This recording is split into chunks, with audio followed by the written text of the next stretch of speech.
제가 1990년에 교도관이 처음 됐는데 그 수용자가 폭력으로 들어왔었고 정신질환이었던 거죠. 고무신에 용변을 담아서 직원들한테 던지고 이랬던 수용자가 있거든요. 소란을 피우길래 팔이랑 다리를 다 묶었어요. 행동을 못하게. 근데 어깨 뼈를 탈골을 시켜서. 안녕하세요. 저는 36년 차 현직 교도관으로 의정부 교도소 보안과에서 여성 수용자 처우 업무를 맡고 있는 교감 장선숙입니다. 반갑습니다. 우스운 얘기가 될 수도 있지만 수용자들이 저를 더 무서워합니다. 근데 사실은 전혀 무섭지 않다고 하면 그건 거짓말일 거고요. 때로는 정말 두렵고 불편한 상황들도 많아요. 보통 경찰서 유치장에 있다가 들어오거나 법원에서 재판을 받고 들어오거나 검찰을 통해서 들어오는 경우들이 있는데 주로 교도소에 올 때는 기간이 조금 경과돼서 좀 다운돼 있어요. 그렇기 때문에 그렇게 무섭지는 않고 무서운 경우들은 주로 정신질환자들. 정신질환자들은 다운이 될 수가 없고 약물을 한 수용자들, 마약 수용자들이 요즘 좀 많아지고 있는데 그들은 약을 계속 투약을 하다가 이제 금단 증상이 오는 경우들이 있어서 그럴 때는 예측할 수 없는 상황들이 생겨서 공포스러울 때가 있습니다. 협박을 들을 때도 있고 심지어 고소를 당한 경우도 많죠. 위협하거나 또 실제로 폭행하는 경우도 있어요. 그런 경우들은 직원들이 거기에 대응할 수 있는 여러 가지 방법들을 또 고민을 하죠.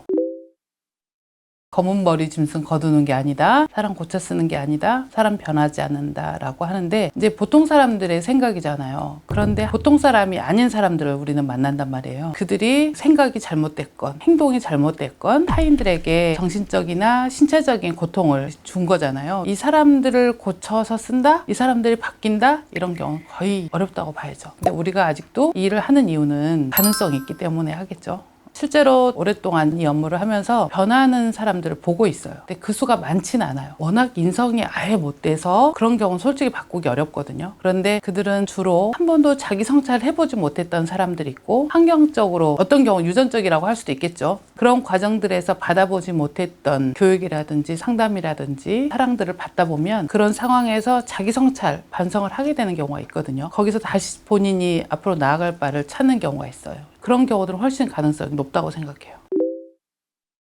우리는 항상 비상대기 같은 일을 많이 하거든요. 특히 보안 현장에서는. 그러다 보니까 수용 거실 문이 제대로 닫혔는지, 이 사람들이 아프지 않은지, 비상 상황이 생기지 않은지 이런 것에 대해서 되게 민감하거든요. 그래서 야간에 순찰 근무를 할 때도 계속 수시로 인원을 체크하고 다른 사람들을 볼 때도 약간 그 사람의 안색을 본다던가 혹시 저 사람이 처음 봤을 때 돌발 행동을 할 사람은 아닌가에 대한 생각을 먼저 하죠. 어느 정도 저 사람에 대해서 판단이 쓴 다음에 소통을 하죠. 적극적으로 사람에게 다가가기보다는 좀 지켜본 다음에 아, 저 사람은 괜찮은 사람이고 내가 안전한 사람이다라고 했을 때 소통을 주로 하는 경우가 많아요. 시설도 그렇지만 또 사람에 대해서도 경계하는 그런 게 습관이 되는 것 같아요.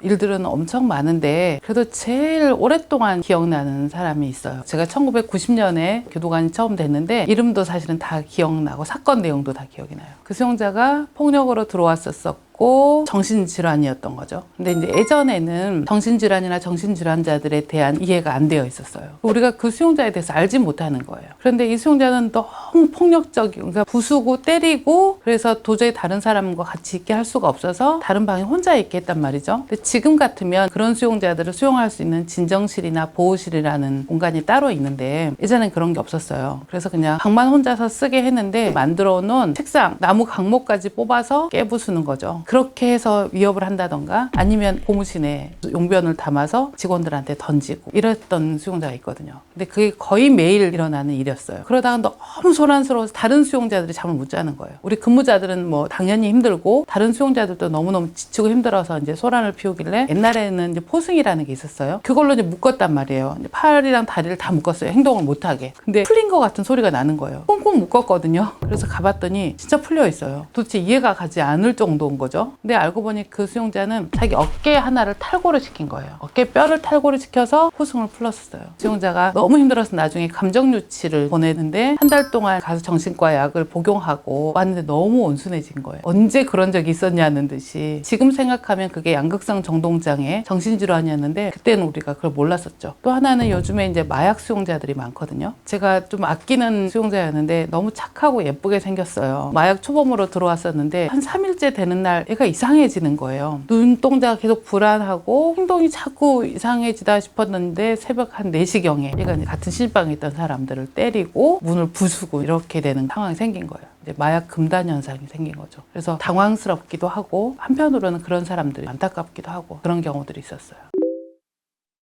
아주 옛날에는 그냥 주민등록상 1번이냐 2번이냐가 수용 구분에서 중요했죠. 그래서 그 사람의 어떤 개인적인 성 정체성을 고려하기보다는 신분상 남자인지 여자인지가 더 중요했는데 지금은 그것조차도 다 고려를 해야 되기 때문에 지난번에 마약 수용자가 들어왔는데 주민등록 번호는 1번인 거예요. 근데 이 사람의 모습이나 외모는 다 여성인 거죠. 심지어 성기까지도 수술을 했었어요. 당연히 이 사람은 자기도 여자라고 생각하고 있고 그래서 주민등록상 1번이긴 하지만 우리 여수용동에 수용을 했고 이런 경우들은 다른 수용자랑 같이 있게 할 수는 없어요.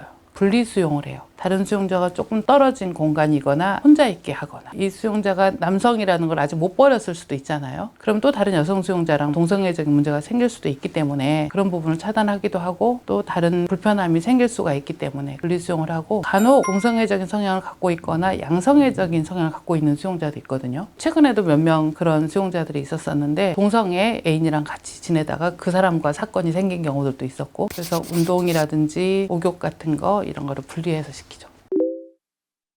큰 사건, 유명한 살인 사건이 있었다 이런 여성들도 있거든요. 그러면 사실은 수용자들끼리 알아요. 언론 보도, 뉴스나 신문을 보기 때문에 우리 소에 수용이 된 거를 자기들은 알죠. 그러면서 이제 아는 체를 하지만 사건이 큰 사건들 같은 경우 중형을 받을 우려가 있기 때문에 자살이나 자해를 시도할 수 있어서 더 세심하게 상담을 하고 관리를 하고요. 기본 처우는 동일하게 하지만 언론 보도라든지 중형 우려라는 이제 그런 사유 그리고 이 사람들도 심리적으로 불안해하거든요. 그렇기 때문에 그런 것에 대해서 대책을 미리 세우는 거죠. 그리고 또 하나 유명한 연예인이나 유명한 사람이 우리 소에 왔다. 그러면 이제 자기들끼리도 알죠. 아, 그 사람 누구야 이러면서 다 알긴 아는데 그렇다고 하더라도 특별하게 우리가 해줄 수는 없어요. 왜냐하면 모든 사람한테 똑같이 인권이 있잖아요. 안 유명하다 그래서 나는 목욕을 안 시켜주고 운동을 안 시켜주고 접견을 10분만 시켜주고 그 사람은 만약에 접견을 30분 시켜준다? 그러면 안 되거든요. 기본 처우는 다 똑같이 하되 언론 보도자들 같은 경우는 조금 더 유심히 하는 거는 이 사람이 외부하고 소통하는 문제에서 왜곡된 보도, 왜곡된 사실들이 나갈 수 있기 때문에 그런 부분은 신경을 쓰죠. 재벌가나 이런 사람들은 좋은 방에서 지낸다 이런 소문도 있는데 그렇게 따로 해주지 않죠. 그런데 어떤 구분을 하냐면 가능하면 수용자들 죄명별로 구분을 해요. 초범인지 재범인지 또 아니면 이게 재산형인지 신체형인지 이제 이런 것에 따라서 구분을 하기 때문에 전혀 모르는 사람들이 봤을 때는 그 사람들만 특별히 해주는 거 아니냐라고 할 수는 있겠지만 우리는 이제 근거를 가지고 그 기준을 가지고 하는 거죠.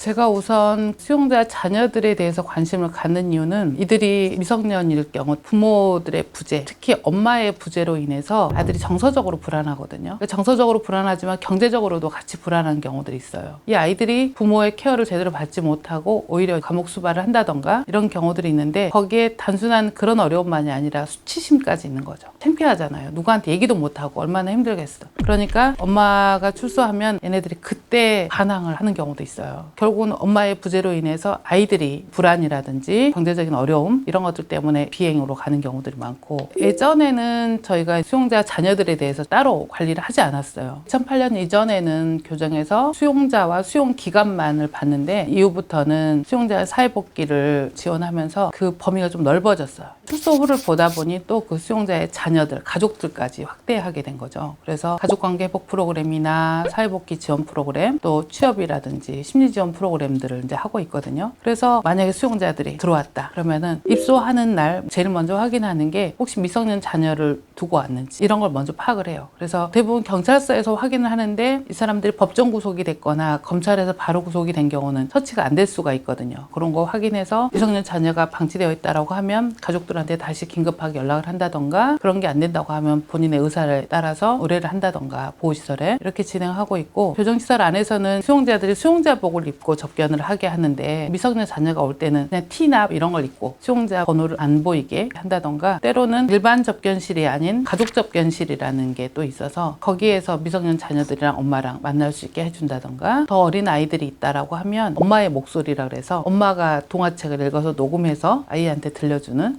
이런 제도도 있어요.